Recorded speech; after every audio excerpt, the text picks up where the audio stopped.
Pertama, jelaskan secara rinci bagaimana komputer memproses data dari input hingga ke output. Input adalah data atau perintah diterima oleh komputer melalui perangkat input. Yang kedua, proses di CPU. Ada fetch atau mengambil instruksi dari memori. Yang kedua, dekode atau mendekode instruksi. Yang ketiga, execute, menjalankan instruksi. Yang keempat, readback atau menyimpan hasil ke memori atau register. Output, sedangkan output, data yang diproses dikirim ke perangkat output. Keempat, penyimpanan data dapat disimpan secara sementara di RAM atau permanen di HDD atau SSD. Yang kedua, jelaskan peran dan pentingnya sistem operasi dalam sebuah komputer. Sistem operasi adalah perangkat lunak utama yang menjalankan dan mengelola perangkat keras serta perangkat lunak di komputer. Peran sistem operasi ada 8. Yang pertama, manajemen proses, yang dimana mengelola berbagai proses yang berjalan di komputer, termasuk penjadwalan tugas, alokasi sumber daya CPU, dan pengambilan akses. Yang kedua, manajemen memori, yang dimana mengalokasi dan mengelola memori utama atau RAM untuk berbagai aplikasi diproses dan proses. Yang ketiga, manajemen penyimpanan, yang dimana mengelola file dan data pada media penyimpanan seperti hard disk atau disebut SSD dan perangkat penyimpanan eksternal. Yang keempat, manajemen perangkat input atau output, yang dimana mengelola komunikasi antara komputer dan perangkat keras eksternal yang disebut keyboard, mouse, printer, dan lain-lain. Sedangkan antarmuka pengguna atau disebut juga yang kelima, antarmuka, yang dimana menyediakan antarmuka ini yang memungkinkan pengguna berinteraksi dengan komputer baik melalui command line interface atau disebut CLI maupun graphical user interface atau disebut GUI. Yang keenam, keamanan dan proteksi, yang dimana menyediakan mekanisme keamanan untuk melindungi data dan sumber daya sistem dari akses yang tidak sah dan ancaman keamanan. Yang ketujuh, manajemen jaringan, di mana mengelola komunikasi dan komunikasi jaringan, termasuk akses ke jaringan lokal atau disebut LAN dan internet. Yang ketiga, jelaskan bagaimana perkembangan internet telah mengubah cara kita bekerja dan berkomunikasi. Salah satunya cara untuk kita berkomunikasi itu sekarang seperti dengan adanya telepon pintar, email, dan aplikasi pesan instan, ketika dapat berkomunikasi dengan siapa saja di seluruh dunia dalam hitungan detik. Yang keempat, jelaskan konsep keamanan siber atau mengapa hal ini menjadi semakin penting di era digital saat ini. Keamanan siber adalah praktek melindungi sistem jaringan dan program dari serangan digital yang bertujuan untuk mengakses, mengubah atau menghancurkan informasi sensitif, memeras uang dan penggunaan, atau mengganggu proses bisnis yang normal. Konsep ini mencakup berbagai teknologi, proses, dan kontrol yang dirancang untuk melindungi integritas, kerahasiaan, dan ketersediaan informasi. Komponen utama untuk keamanan siber ada 6. Pertama, keamanan jaringan, yang dimana melindungi jaringan komputer dari intruksi atau serangan oleh pihak luar.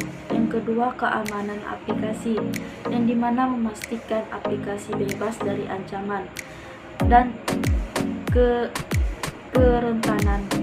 Yang ketiga, keamanan informasi, yang dimana melindungi integritas dan kerahasiaan data baik saat penyimpanan maupun transmisi.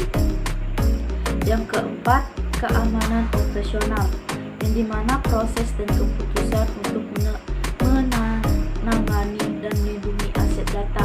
Yang kelima, pemulihan bencana dan kontinuitas bisnis, yang dimana strategi untuk memulihkan data dan sistem setelah insiden keamanan. Yang keenam, edukasi penggunaan, melatih pengguna untuk mengenali dan menghindari ancaman keamanan. Yang kelima, analisis keuntungan dan tantangan dari adopsi teknologi informasi dalam dunia bisnis.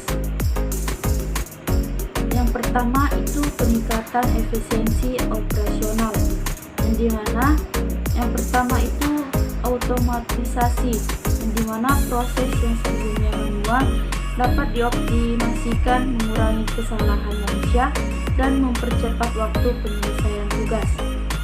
Pengelolaan data, yang dimana sistem TI memungkinkan pengumpulan, penyimpanan dan analisis data yang lebih baik atau membantu pengambilan keputusan yang lebih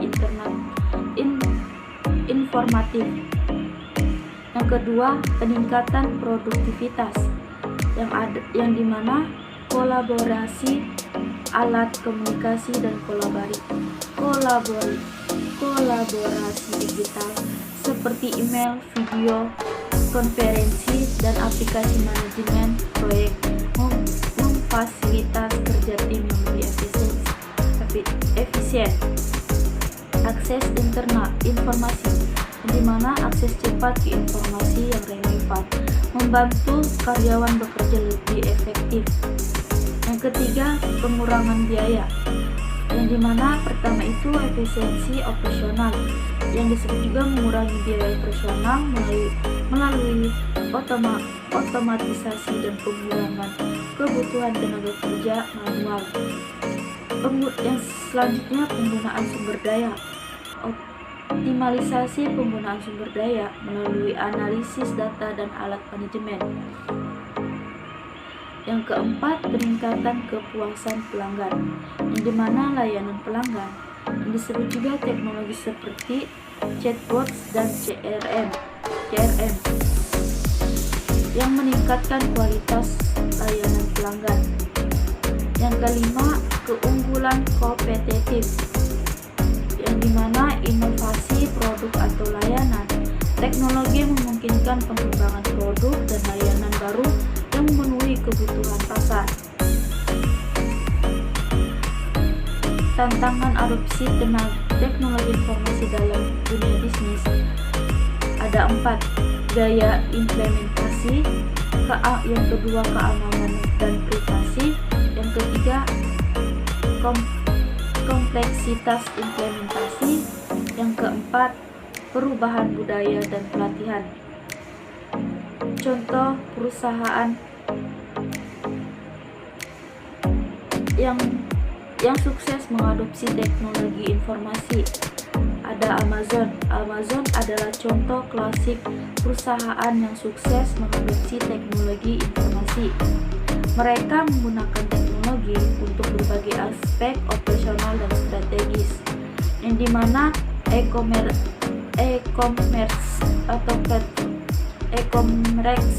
platform yang menggunakan algoritma canggih untuk personalisasi pengalaman belanja dan rekomendasi produk. Amazon Web Service, yang dimana mengembangkan layanan cloud computing yang digunakan oleh berbagai perusahaan di seluruh dunia.